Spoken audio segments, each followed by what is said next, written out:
আমি একদম বুঝতে পারিনি, খুব লেগেছে না? মজা করছিলাম। এটা কোনো মজা করার সময় হলো বলো? আমার প্রাণটা বেরিয়ে গিয়েছিল। আমি আমার কমলা সুন্দরীর মুখে হাসি ফোটানোর জন্য যে কোনো সময় মজা করতে পারি।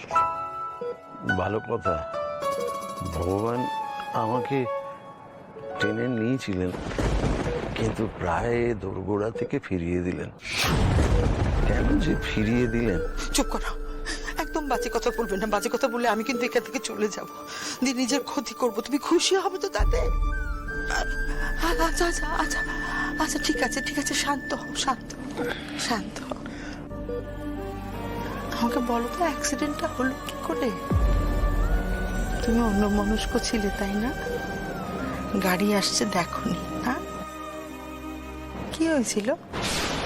আমার কি মনে হয় জানেন, এটা একটা ষড়যন্ত্র। ষড়যন্ত্র মানে? আপনার সততা নিয়ে এই কোম্পানিতে আজ অবধি কেউ কোনো প্রশ্ন তুলেছে? কবে থেকে উঠেছে? শঙ্করদার ছেলে যবে থেকে এখানে জয়েন করেছে। হ্যাঁ মানছি, আপনার ফ্যামিলিতে কিছু সমস্যা চলছে, তার মানে এই নয় যে আপনার ফ্যামিলি প্রবলেমের জন্য কোম্পানি সাফার করবে। আচ্ছা আচ্ছা আচ্ছা আচ্ছা, ঠিক আছে ঠিক আছে, কিছু বলতে হবে না। হ্যাঁ, কমলা, কিচ্ছু বলতে পারবো না তোমায়। এই ঝড়, কাজের জায়গায় অশান্তি, ঝামেলা, অপমান, এসব বলে আমি তোমাকেও সমান দুশ্চিন্তায় ফেলতে চাই না গো। কি ভাবছো গো? ওই কবে সুস্থ হব, স্বাভাবিক হব।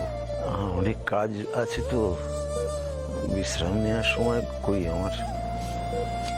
খুব তাড়াতাড়ি সুস্থ হবে, দেখো, খুব তাড়াতাড়ি সুস্থ হবে। হ্যাঁ, আমি বলছি তোমায়, এখন তুমি একটু বিশ্রাম করো। হ্যাঁ, অত কিছু ভেবো না।